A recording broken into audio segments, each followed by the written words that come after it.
Assalamualaikum and good evening. I'm Hamdan Amir. In the past 2 weeks, the nation had stopped talking about the upcoming general election due to the situation in Sabah. Now, does this mean that the general election will be further delayed? To answer this and a host of other questions, we welcome you to this special program, Conversation with the Prime Minister, specially brought to you by the New Straits Times NST. And here with us tonight, is none other than the man himself, Yang Amat Berhormat Datuk Seri Muhammad Najib Tun Abdul Razak, who will respond to questions submitted by NST readers from all over the country.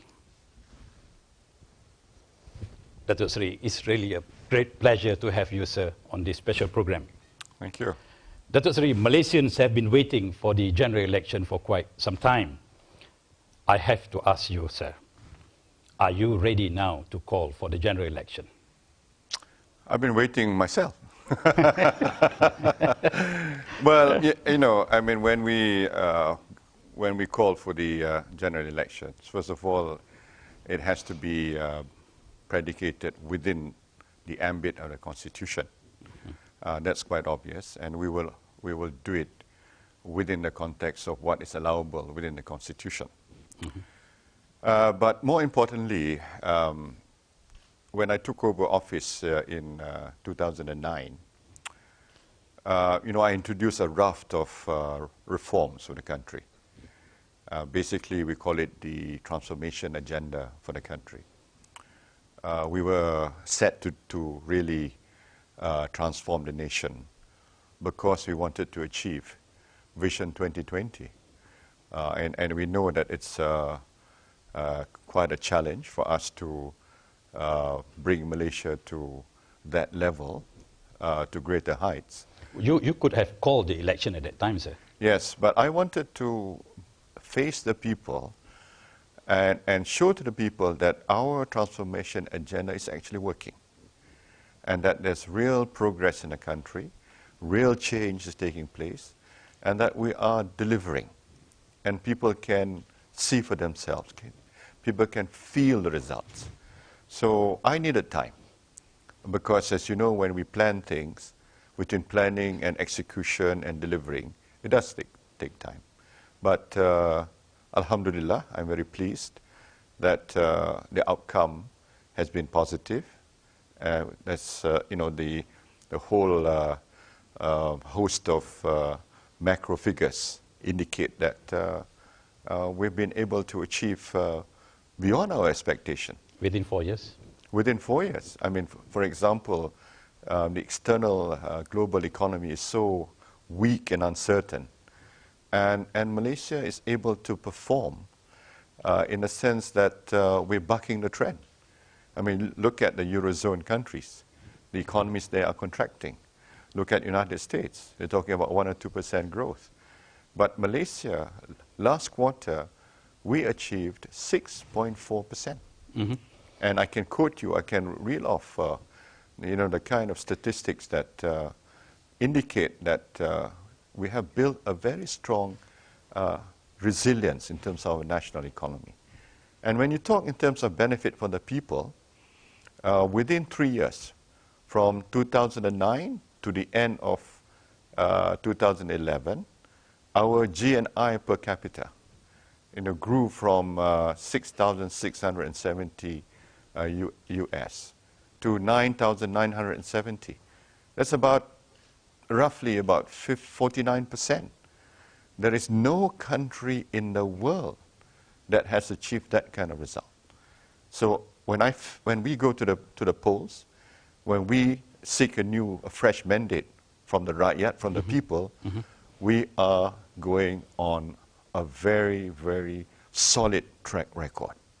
If we can show to the people that we've actually delivered to the rakyat. Rightly said, sir. The country is heading into the election on the back of a strong economy, rising per capita income, and low unemployment and inflation. These should be plus points for your administration. What will be your main message to the voters, sir? My main message to the voters is that the best is yet to come. They can see for themselves the last 4 years. The achievements have been quite remarkable against a backdrop of a very uncertain global economy. Take, for example, the Eurozone countries. Their economies are contracting. America is experiencing 1 or 2% growth. But despite the weak external economy, Malaysia actually bucked the trend. Last quarter, we achieved 6.4% growth. For the entire year, 5.6% growth.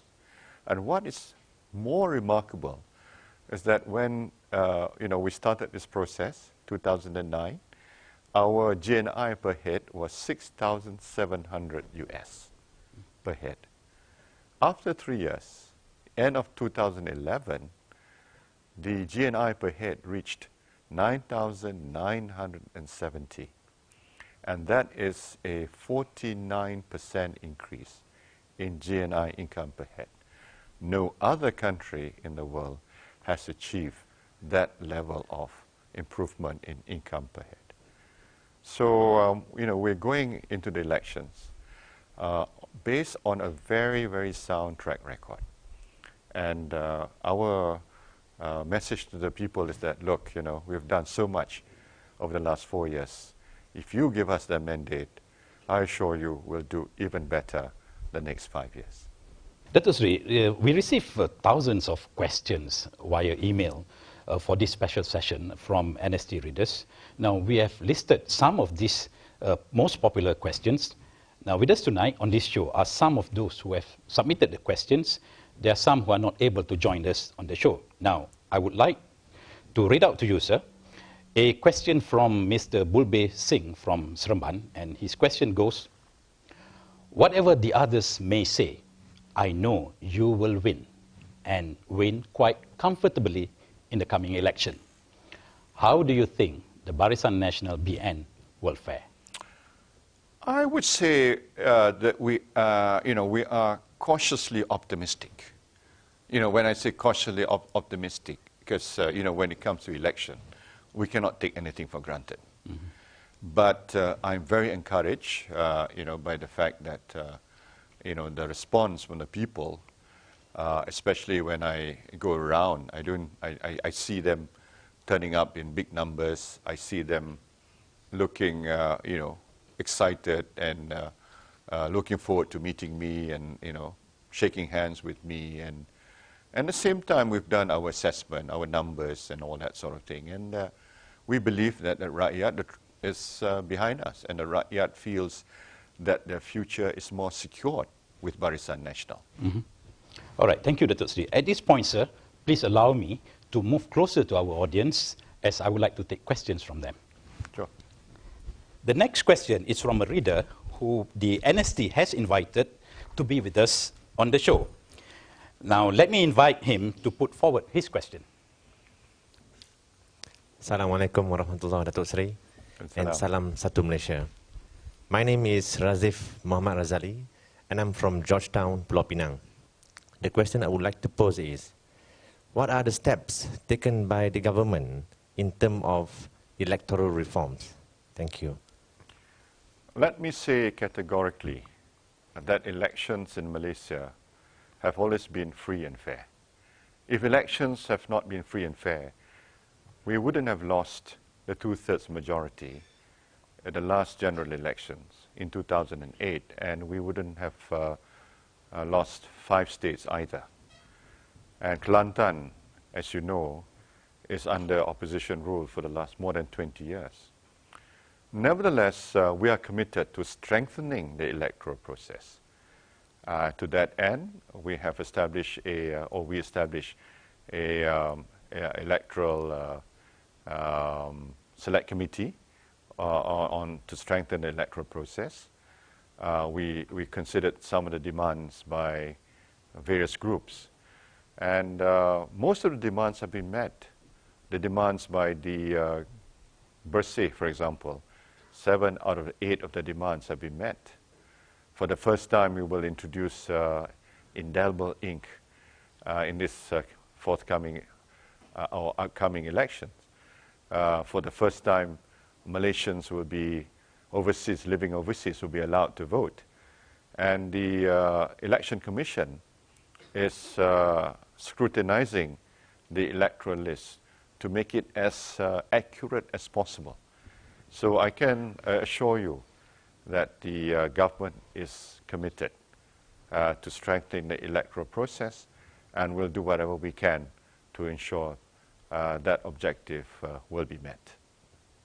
Datuk Seri, NST had also invited questions through its sister publications, Berita Harian and Harian Metro. Soalan berikutnya kita terima daripada seorang pembaca yang hadir bersama kita di dalam studio. Assalamualaikum Datuk Seri. Waalaikumsalam. Saya Syed Abdul Rahman bin Syed Atad dari Johor Bahru.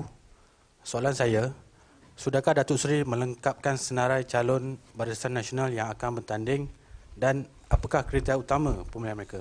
Terima kasih.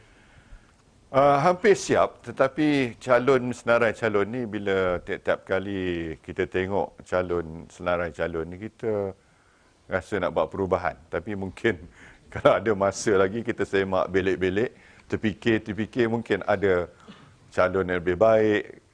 Saya rasa proses tu sampai saat kita umum nanti mungkin ada sikit sebanyak perubahan, tetapi asasnya sudah ada. Kebanyakan kawasannya telah kita putuskan, dan kriterianya ialah kriteria winnable candidate. Pada pendapat kami, sesiapa yang dikategorikan sebagai winnable candidate akan kita calonkan sebagai calon kita, atau kita tentukan sebagai calon kita. Namun demikian, kita ada juga pertimbangan berdasarkan pada parti komponen kita. Sebab kita keluarga besar, 13 buah parti, jadi kita kena tentukan perbahagian yang difikirkan mencerminkan komposisi keluarga Barisan Nasional, dan dengan itu maka tidak semestinya kita dapat memenuhi harapan dan tuntutan semua pihak di peringkat kawasan, tetapi kita akan cuba menentukan calon yang sebaik mungkin supaya calon tersebut dapat diterima oleh masyarakat tempatan, dan di samping itu juga dapat mencerminkan kehendak kita pada keseluruhannya. Terima kasih, Datuk Seri. Datuk Seri, I would like to bring us back to the Sabah situation. Now, Sabahans and Malaysians have generally lauded the action by the government to firmly deal with the armed intruders and restore peace in the east coast of Sabah. What are the main lessons, Datuk Seri, that we can draw from this incident? Basically, we shouldn't take security for granted. I think we have gone through a long phase of peace and stability in Malaysia. The communists laid down their arms in 1989. And since then, it's been a long period of peace and stability in Malaysia. But that incident, in a way, is a wake-up call for us. Not only for the government, as well as for the rakyat, especially for the people in Sabah, that there are external threats, and that we must deal with the external threat. We must be prepared. We must make sure that the armed forces, for example, are well-trained. That includes the police as well, our security forces, are well-trained, well-equipped. So, you know, when we decide to spend on defense and security, including for the police, people should not question that. People should see that as protecting our security, our sovereignty, and our territorial integrity. And I keep on saying that when it comes to our security, our sovereignty, and territorial integrity, there cannot be any compromises. And we must do whatever we can to ensure that Malaysians, anywhere, any part of Malaysia, will feel secure, will feel safe, will feel that their future will be safeguarded by the government. But at the same time, when it comes to security, it's not just the role of security forces, nor just of the government, but the rakyat. It's important for the rakyat to do their part and to provide a strong support for our men in uniform, as well for what the government is doing. Thank you, Datuk Seri. We have another question from the floor. Let us hear from Encik Iskandar. Good evening, Datuk Seri. My name is Iskandar Naziri from Seri, Sarawak. My question is, how far has the Sabah incident affected Malaysia's efforts in facilitating the peace process in southern Philippines? Thank you. Those two are quite separate because the peace process in southern Philippines is essentially between the Philippines government and the MILF. And MILF, they continue their discussions and negotiations within the context of framework agreement, so that within a certain time frame, they will reach a final agreement. But the group that is causing problem is a group that is quite different from the MILF. They have certain groupings there, including some warlords there, so to speak. And this is the result of the outlandish claims that made by the Jamalul Karim group, and they are seeking for something which we cannot concede, nor can we recognize. And therefore, they have resorted to use violence, and that's unfortunate, but we will deal with it in a way that we think it is appropriate. Datuk Seri, you take on foreign media claims that this group of Sulu terrorists have been instigated by groups that are anti-Aquino, pro-opposition, and those paid to create trouble. You have said that both governments would investigate this. What is your next course of action, sir? We have to continue with the investigation. When I spoke to President Aquino, he decided that, he told me that they will begin the investigation. He actually made some very interesting remarks. He said, look, these people are quite poor people. They certainly do not have the means to launch such an operation against Malaysia. And so, therefore, he thinks that they are funded from somewhere. That appears to be a very strong suspicion. But we need to investigate. We've got to have irrefutable evidence before we point a finger at anyone. So we are at the stage of investigating. We will continue to work closely with the Philippines government and as well as with the authorities concerned. And we must get to the bottom of this. All right. Datuk Seri, lagi mengenai isu pencerobohan di Lahad Datu, kita ada satu soalan dari pembaca yang turut hadir bersama kita di studio. Puan Yong. Selamat petang, Datuk Seri. Nama saya Agatha Martayong dari Keningau, Sabah. Saya ingin mengucapkan terima kasih kepada kerajaan kerana menubuhkan zon keselamatan khas di Sabah dan ia merupakan langkah yang baik. Soalan saya, bolehkah kemudahan asas di sana juga dimajukan? Terima kasih. Kedua-dua perkara itu perlu kita lakukan. Kita sedar bahawa Sabah memerlukan perbelanjaan tambahan untuk menyediakan bekalan-bekalan asas seperti api, air dan jalan. Dan kalau kita tengok dari segi bidang NKRA negara, sebahagian besar daripada peruntukan untuk kemudahan asas memang kita khaskan untuk Sabah dan Sarawak, supaya kemudahan-kemudahan asas di Sarawak Sabah boleh dibawa seimbang dengan semenanjung Malaysia. Oleh kerana Sabah itu amat luas, sudah tentu dia makan masa sebelum kita dapat menyiapkan segala-gala kemudahan asas itu kepada tahap seperti mana kita lihat di semenanjung Malaysia. Tetapi kerajaan adalah amat committed dan kita akan terus memperuntukkan peruntukan yang agak besar untuk kita melaksanakan projek-projek untuk meningkatkan lagi kemudahan-kemudahan asas di Sabah. Datuk Seri, still on Sabah, in view of the recent intrusion, do our security forces have adequate capabilities and assets to safeguard the security of the nation? Yes, they do. The assets that we have are sufficient. But this is an ongoing process. I think in terms of dealing with armed intrusion, we certainly have the assets. But as I said, this is a wake-up call where there are gaps in terms of our capabilities. We hope that we'll be able to close the gap.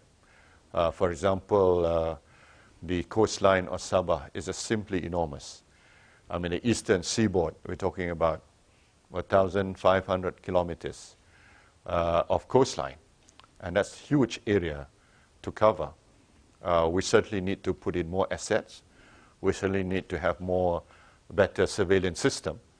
But no matter how strong a nation, like for example, the United States, which shares a common border with Mexico, cannot stop the Mexicans from crossing into the United States. So that is putting into perspective that if you know the area, if you go and have a look at the ground situation in Sabah, then you realize that it is a huge challenge. But nevertheless, we have some ideas, and we will certainly put into place a better surveillance system and tighten up the security in Sabah. Thank you, Datuk Seri. We'll go for a break. You are now watching Conversation with the Prime Minister. We are going to take a short break, and when we return, we will take a look at questions regarding bread and butter issue. Stay with us.